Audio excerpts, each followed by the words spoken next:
S ನೋಡಿ, ಇಂಥವ್ರ ವಿರುದ್ಧ ಸರಿಯಾಗಿ ಕ್ರಮ ಆಗಬೇಕು ಕಾನೂನಿನ ವಿಚಾರಕ್ಕೆ ಕುರಿತಂತೆ ಅಂತ ಹೇಳ್ತಾರೆ. ಅಂದ್ರೆ ಯಾರೋ ಒಬ್ರು ಡಾಕ್ಟರ್ ರಾಜ್ಕುಮಾರ್ ಬಗ್ಗೆ ಮಾತನಾಡ್ತಾರಲ್ಲ, ಇವರಿಗೆ ಮೊದಲ ಬಾರಿಗೆ ಆ ಒಂದು ಯೋಗ್ಯತೆ ಇದೆಯಾ ಅಂತ ಹೇಳ್ತಾ ಇದ್ದಾರೆ ಸಾರಾ ಗೋವಿಂದ್ ಅವರು.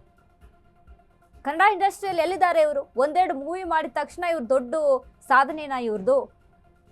ದೊಡ್ಡವ್ರ ಬಗ್ಗೆ ಯಾಕೆ ಮಾತಾಡ್ತಾರೆ ಅಂತ ಅಂದ್ರೆ, ಈ ರೀತಿಯಾಗಿ ಪ್ರಚಾರ ಸಿಗಲಿ ಅಂತಾನೆ. ಒಳ್ಳೇದಕ್ಕಿಟ್ಟದು ಪ್ರಚಾರ ಆಗಬೇಕು, ಎಲ್ಲರಲ್ಲೂ ಮತ್ತೆ ಚೇತನ್ ಅನ್ನುವಂಥ ಹೆಸರು ಓಡಾಡಬೇಕು, ಅಹಿಂಸಾ ಚೇತನ್ ಅನ್ನುವಂಥದ್ದು ಎಲ್ರ ಮುಂದೆ ಎಲ್ರ ಬಾಯಲ್ಲೂ ಓಡಾಡಬೇಕು ಅನ್ನುವಂಥ ನಿಟ್ಟಿನಲ್ಲಿ ಈ ರೀತಿಯಾಗಿ ಹುಚ್ಚಾಟ ಮಾಡ್ತಾರೆ ಅಂತ ಹೇಳ್ತಾ ಇರುವಂಥದ್ದು. ರಮೇಶ್ ಭಟ್ ಅವರು ಸಹಿತ ಮಾತನಾಡಿದ್ರು ಆಗ್ಲೇ, ಇಂಥವನ್ನೆಲ್ಲ ಸುಮ್ಮನೆ ಕಲ್ಲು ಹೊಡೆದು ಬಿಟ್ಟು ಬಿಡಬೇಕು, ಜಾಸ್ತಿ ತಲೆ ಕೆಡಿಸ್ಕೊಳ್ಬಾರ್ದು. ಡಾಕ್ಟರ್ ರಾಜ್ಕುಮಾರ್ ಅವರು ಏನನ್ನೋದು ನಮಗೆ ಗೊತ್ತಿದೆ, ಅವ್ರ ಜೊತೆ ನಾವು ಸಿನಿಮಾ ಮಾಡಿದ್ದೀವಿ, ಅವ್ರ ಜೊತೆ ನಾವು ಒಡನಾಟ ಇತ್ತು, ಅವ್ರ ಜೊತೆ ಸ್ನೇಹ ಇತ್ತು, ಸಿನಿಮಾ ಇಂಡಸ್ಟ್ರಿಯಲ್ಲಿ ಹೇಗಿದ್ರು, ಅವರ ವ್ಯಕ್ತಿತ್ವ ಹೇಗಿತ್ತು, ಅದ್ರ ಬಗ್ಗೆ ಎಲ್ಲ ನಮಗೆ ಗೊತ್ತಿದೆ. ಇವ್ರು ಯಾರೋ ಮಾತಾಡ್ತಾರೆ ಅಂತ ಅದಕ್ಕೆ ತಲೆ ಕೆಡಿಸ್ಕೊಳ್ಬಾರ್ದು ಅಂತ. ಜನ ಇವ್ರಿಗೆ ತಕ್ಕ ಪಾಠ ಕಲಿಸ್ತಾರೆ. ಅಭಿಮಾನಿಗಳಿದ್ದಾರೆ, ಡಾಕ್ಟರ್ ರಾಜ್ಕುಮಾರ್ ಅವರ ಕೋಟ್ಯಾಂತರ ಅಭಿಮಾನಿಗಳೇನಿದಾರಲ್ಲ, ಅವ್ರು ಇವರಿಗೆ ಪಾಠ ಕಲಿಸ್ತಾರೆ ಅಂತ ಹೇಳ್ತಾರೆ.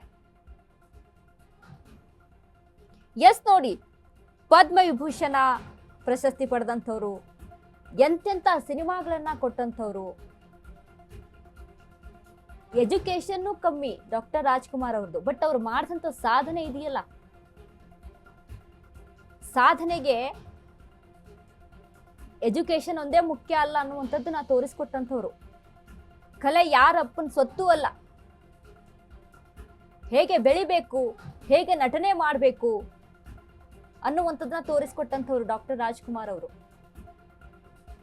ಯಾವ ಬ್ಯಾಕ್ ಗ್ರೌಂಡ್ ಇಲ್ಲದೆ ಸಿನಿಮಾ ಇಂಡಸ್ಟ್ರಿಯಲ್ಲಿ ಅವ್ರದೇ ಆದಂಥ ಬ್ರ್ಯಾಂಡ್ ಅನ್ನ ಕ್ರಿಯೇಟ್ ಮಾಡ್ಕೊಳ್ತಾರೆ. ಇವತ್ತು ಇಡೀ ಸಿನಿಮಾ ಇಂಡಸ್ಟ್ರಿ ಮಾತಾಡುತ್ತೆ, ಅವ್ರು ಇಲ್ಲ ಅಂತ ಅಂದ್ರೂ ಸಿನಿಮಾ ಇಂಡಸ್ಟ್ರಿ ಅವ್ರ ಬಗ್ಗೆ ಮಾತಾಡುತ್ತೆ, ಅವರಿಗೆ ಅಷ್ಟು ಗೌರವ ಕೊಡುತ್ತೆ ಅಂತ ಅಂದ್ರೆ, ಎಲ್ಲೆಡೆ ಅವರ ಸ್ಟ್ಯಾಚ್ಯೂಗಳು ಇರ್ತಾವೆ ಅಂತ ಅಂದ್ರೆ, ಅವರ ಸಾಧನೆ ಎಷ್ಟು ಮಟ್ಟಿಗೆ ಇರಬೇಕನ್ನೋದನ್ನ ನಾವು ಗಮನಿಸ್ಬೇಕಾಗುತ್ತೆ. ಸುಮ್ಮನೆ ಏನೇನೋ ಮಾತಾಡೋದು. 2.5 ಎಕರೆ ಅವ್ರಿಗೆ ದೊಡ್ಡದೇನ್ರಿ ಆ ಜಾಗ, ಅವರ ಸಮಾಧಿಗೆ ಕೊಟ್ಟಂಥದ್ದು. ಮತ್ತೊಬ್ರು ಹೇಳ್ತಾ ಇದ್ರು, 2.5 ಎಕರೆ ಇನ್ನು ಕಮ್ಮಿ, 5 ಎಕರೆ ಬೇಕು ಅಂತ ಹೇಳಿದ್ವಿ ನಾವು, ಬಟ್ 2.5 ಎಕರೆ ಕೊಟ್ರು, ಅದಿನ್ನೂ ಕಮ್ಮಿ ಅವ್ರಿಗೆ. ಸರ್ಕಾರ ಅವ್ರು ಮಾಡಿದಂಥ ಸಾಧನೆಗಳನ್ನ ಗುರುತಿಸಿ ಕೊಟ್ಟಿದ್ದು. ಪುನೀತ್ ರಾಜ್ಕುಮಾರ್ ಅವ್ರಿಗೂ ಕೊಡ್ತು, ಅಲ್ಲಿ ಅವಕಾಶವನ್ನ ಕಲ್ಪಿಸಿಕೊಡುತ್ತೆ ಅವ್ರ ಸಮಾಧಿಗೂ ಸಹಿತ. ಪುನೀತ್ ರಾಜ್ಕುಮಾರ್ ಅವ್ರಿಗೆ ಕರ್ನಾಟಕ ರತ್ನ ಅಂತ ಪ್ರಶಸ್ತಿಯನ್ನ ಕೊಡ್ತಾರೆ. ಸುಮ್ಮನೆ ಎಲ್ಲೋ ಒಂದ್ ಕಡೆ ಕೂತ್ಕೊಂಡು ಮಾತಾಡ್ಬಿಟ್ರೆ ಸಾಧನೆ ಆಗಲ್ಲ. ಏನೋ ಒಂದು ಟ್ರಾಲ್ ಆಗಬೇಕು, ಪ್ರಚಾರ ಸಿಗಬೇಕು,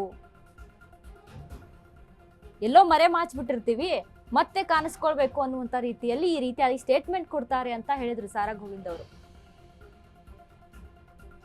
ಇಂಥವ್ರ ಬಗ್ಗೆ ಏನ್ ಕ್ರಮ ತೆಗೆದುಕೊಳ್ಳಕ್ಕಾಗುತ್ತೆ? ಡಾಕ್ಟರ್ ರಾಜ್ಕುಮಾರ್ ಅವರು ಅಹಿಂಸಾವಾದಿಯವರು, ಹಿಂಸೆ ಬೇಕಾಗಿರ್ಲಿಲ್ಲ ಅವ್ರಿಗೆ, ತುಂಬಾ ಒಳ್ಳೆ ವ್ಯಕ್ತಿತ್ವ, ಯಾರಿಗೂ ಕೂಡ ಹಿಂಸೆ ಮಾಡೋದಕ್ಕೆ ಬಯಸ್ತಾ ಇರ್ಲಿಲ್ಲ ಅವರು. ಹಾಗಾಗಿ ಇಂಥವ್ರನ್ನ ಕಾನೂನೇ ನೋಡ್ಕೊಳ್ಳುತ್ತೆ, ಕಾನೂನಿನ ಅಡಿಯಲ್ಲಿ ಇವರಿಗೆ ಶಿಕ್ಷೆ ಆಗಬೇಕು, ಸರ್ಕಾರ ಇದನ್ನ ಗಮನಿಸಬೇಕು. ಈ ರೀತಿಯಾಗಿ ಹುಚ್ಚಾಟ ಮಾಡುವಂಥವ್ರಿಗೆ